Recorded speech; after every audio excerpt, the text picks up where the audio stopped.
Chaos. I'm back in it. As you know, me and my son been playing 10th edition. I was a little disappointed with the Chaos, but as I played it a little more and got used to the rules, especially the Dark Pack, I rather enjoy it.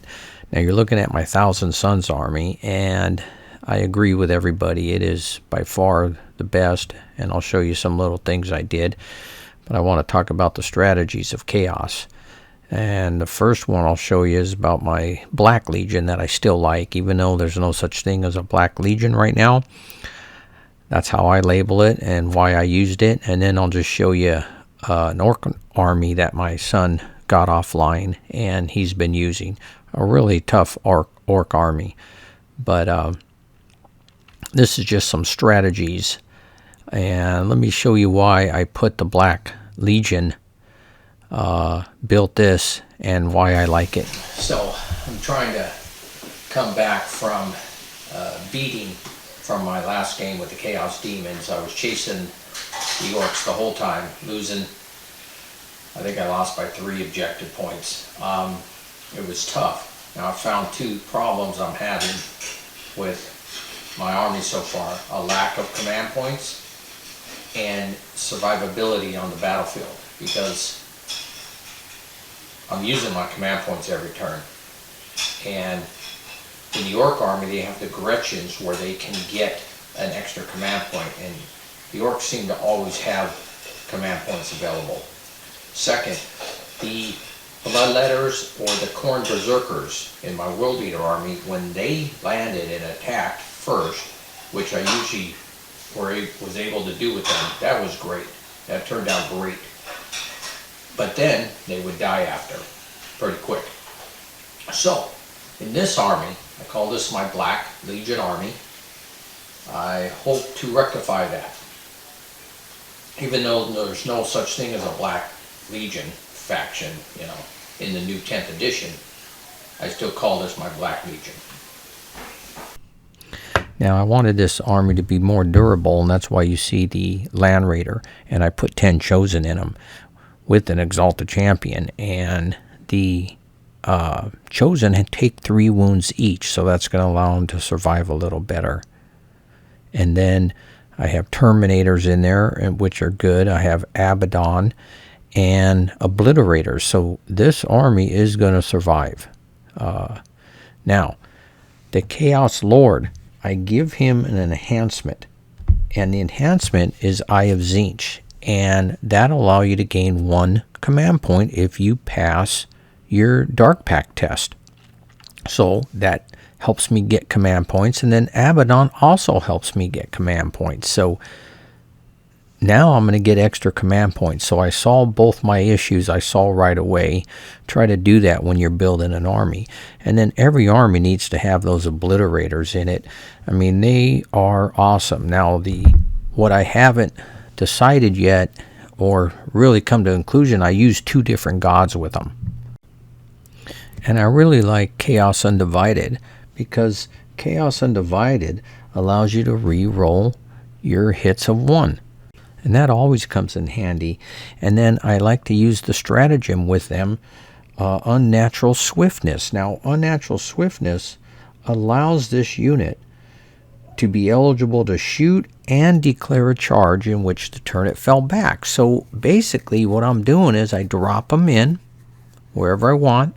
They shoot, they charge, and then the next turn I can fall back, shoot, and charge again. So that's why I need command points. The Obliterators are awesome this way. And then that's why I give them Chaos Undivided. Even though there's some other good gods you can give them, this is what I think is the best route to take with them. But a close second with them is the Skin Shift stratagem, because can you imagine having a Obliterator finally get killed and then you get to bring them back on the board if you pick a character god of Tzeentch? But so either one of those is pretty good, but I do go with what I already told you, the first route, using the Unnatural Swiftness. But even that one of Tzeentch is very good. And then at first glance, the Dark Pacts just weren't that good to me. However, I'm really starting to like them because I really like the lethal hit one. Because let's say playing the orcs here, and the orcs have these swigosauruses. The swigosauruses have like 10 wounds. They have feel no pain of 4, and then they have an invulnerable save of 4. And the warlord guy, Mazrog, on a Swigosaurus is the same thing.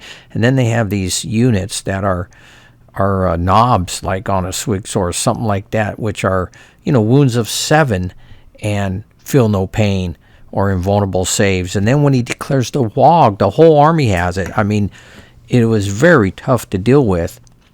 So I like lethal hits. So because what that is, let's say I'm rolling the obliterators, and let's say I get, 10 hits. And remember, I'm re-rolling 1, so I usually get quite a few hits, 10, 12 hits. Well, if I get 6s out of those, which is, let's say, 3 or 4, being a lethal hit, they automatically give me a wound. So getting that wound doesn't matter what the toughness of the unit is that I was targeting. They already have 3 or 4 wounds. And then, of course, I'll roll the rest of my hits, and maybe I can get a few. So I was doing that on him and getting 3 or 4 wounds. So when he would roll his 4 up, feel no pain, he might save a few, but he doesn't get them all saved. And then he has to roll his invul save of 4, and he'll miss 1 or 2. Well, if he's missing 1 or 2, then I'm putting the damage on 1, and then I'd be killing it. Just that Swigosaurus guy, or, in a couple turns. But, I'd hit him with something else too. But that lethal hit one to me is just better than the sustained hits most of the time. I mean, there's once in a while when I use a sustained hit, but the lethal hit was the best and does the best in my opinion. Now, you have to take a Dark Pact test when you use a Dark Pact. And just try to be sure that your unit has either an attached leader to it, because if you miss, you have to get D3 wounds. So you want them to, that leader to take those wounds. But also, Chaos has a special icon banner rule if you can have those units around if you're using them. I mean, obliterators don't get it. That's why I'm saying, but obliterators take like 5 wounds. I mean, they can afford to use a Dark Pact once in a while. And I always use it once during a game, maybe twice. But like other units that have the icon, I will use Dark Pacts every single turn, because the leader will roll for the test who's attached to it, because you can attach leaders to units. They will roll for that test, and if you miss, you re-roll, and their leadership is usually 6. So I can't remember one time even missing after re-rolling. And then Abaddon's leadership is a 5, which is one of the best I've seen so far. But anyways, so, doing the Dark Pact, I do it quite a bit throughout the game. Well, he took down Abby. Yeah, those Hogosaurus, man. He hit him with 1, 2, 3, 4, and then had some leader there. Oh, wait, no. I thought I did. Okay, so Abby went down already on the second turn. Too bad. That's a... So you can see right there, I was a little reckless with Abby, throwing him out there. So against strong units, he's going to die. So be careful with him if you're going to use him.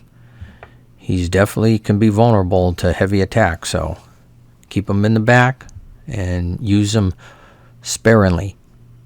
Right, we finished turn number 2. A lot of hand-to-hand going on. And then I think we both got hurt. I lost Abby. I knew putting them out there would be dangerous, but I'm feeling pretty good still. I got hard-hitting units, and they're survivable. So we'll do it. Okay, it is turn number 3. Now, the Slaves to Darkness enhancements. I use the Eye of Tzeentch mostly all the time, because when you pass your leadership test, you gain 1 command point. So I really like that one. And then Libre Hereticus, which costs the most points, 40 points. I do like that one because when you do a Dark Pact, you gain the lethal hits and sustained hits. all at the same time. So try to put that on a, like I have a 10-man Terminator squad. You can kind of see them in the picture there. That you know, and if they're shooting a lot or hand to hand and they're rolling, 20 dice, 30 dice, you give them sustained hits and lethal hits. I mean, that is lethal. So remember that one. Now, what you're looking at here is my Alpha Legion. Now, I really liked the Alpha Legion with the Havocs. I'd keep them in the back. They'd get a -1 to anybody's hit roll. I'd keep a Chaos Lord with them. Remember how good the Chaos Lord was? He would buff these guys and allow them to re-roll. Havocs with las cannons, and then they got the auto gun and the Havoc, I forget what that one's called, the Reaper autocannon or whatever they have with 8 shots on them. I mean, they were devastating, but they're kind of nerfed in this one. And this was the Alpha Legion. I had like 4 squads of these Havocs, and they didn't do so well, man. He dropped, the orcs can jump, and he's moving fast. That Swigosaurus squad moves quick, especially when he calls a wog. He can advance. He uses a stratagem that allows him to get a 6 on the advance. Then he can, move of 10, charge. I mean, he got on me 2 turns and he wiped out my Havoc squads. And the Alpha Legion, I surrendered in turn 3. They didn't do so well, so I had to take them back to the drawing board. But anyways. However, what's the rules on deep striking? His whole army is in the middle of the board already. Jeez. Okay, so he called the Wog on turn 2. And what's that give you again? 5+ invul, +1 attack, +1 strength, and I think that's it. Okay. Let me double check. Okay. Yeah, 1 strength and attack, and I could charge and advance. Oh, wow. So and again, invul. You can be moving pretty far. Okay, we're going to have to take advantage of this then and maybe stay away from them. Well, my Alpha Legion is getting tore up here. I just lost 2 Havoc squads. Now I've seen people online saying you got to have 16 Cabal points and you got to have Magnus and this and that. I don't have Magnus. I'm not going to buy Magnus. I've said it before in other videos. I'm done buying units. You're looking at a proxy unit there for that Moltoth beast. But anyways, I have 14 points of Cabal.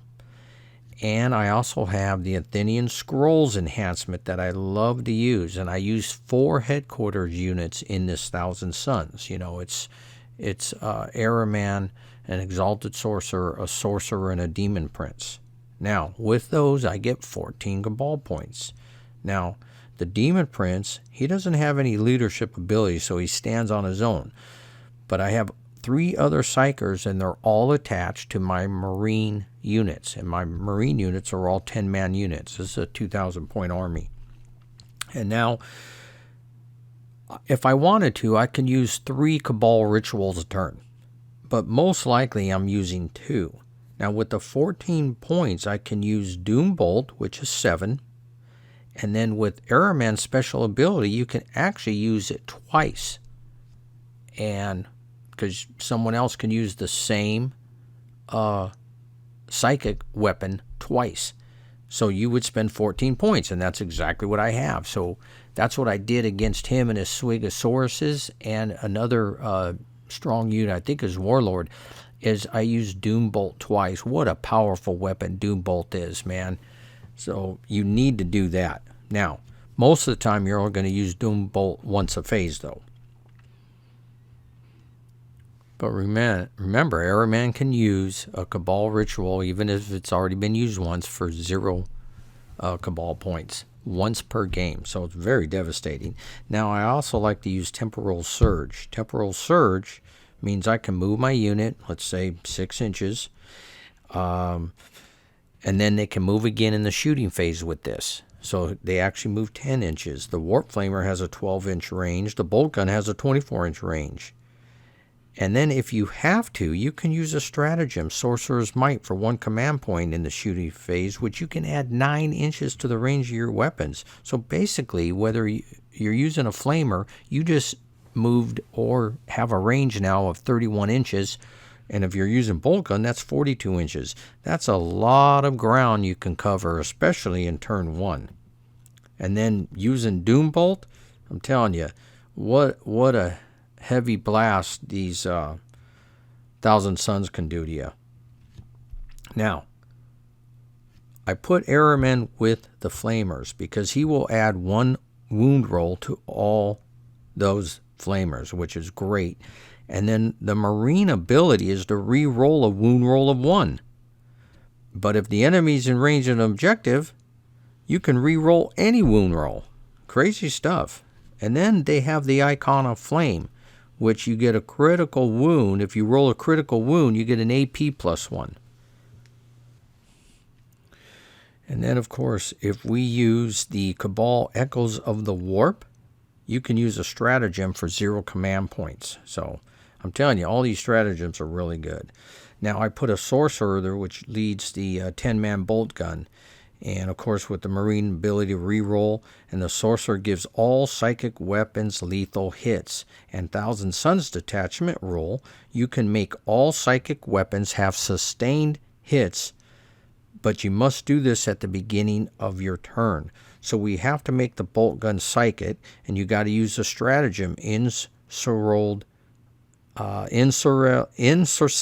infusion, which all bolters are psychic weapons, and they get a strength of 5. So to use this strategy stuff, it'll cost you 1 command point. You get 18 to 20 shots these Marines are going to shoot, and they're going to have sustained hits and lethal hits. So crazy stuff there. And then you can even use the stratagem Devastating Sorcery, which gives the psychic weapons in the shooting phase re-rolls to the hit and the wounds. Also, the Sorcerer can pick up his 10-man unit at bolt guns and move them on the board. They can do that once per game. Crazy stuff. And then, of course, I just keep the Exalted Sorcerer on the board for the 2 Cabal points. But anyways, that's how I run the 1,000-man army. And you're only seeing like 2 turns here. And then my son stopped. He was very depressed after I wiped out the 1 unit like that. So, yeah, Thousand Suns army is looking good. So that's my take on my Chaos army so far.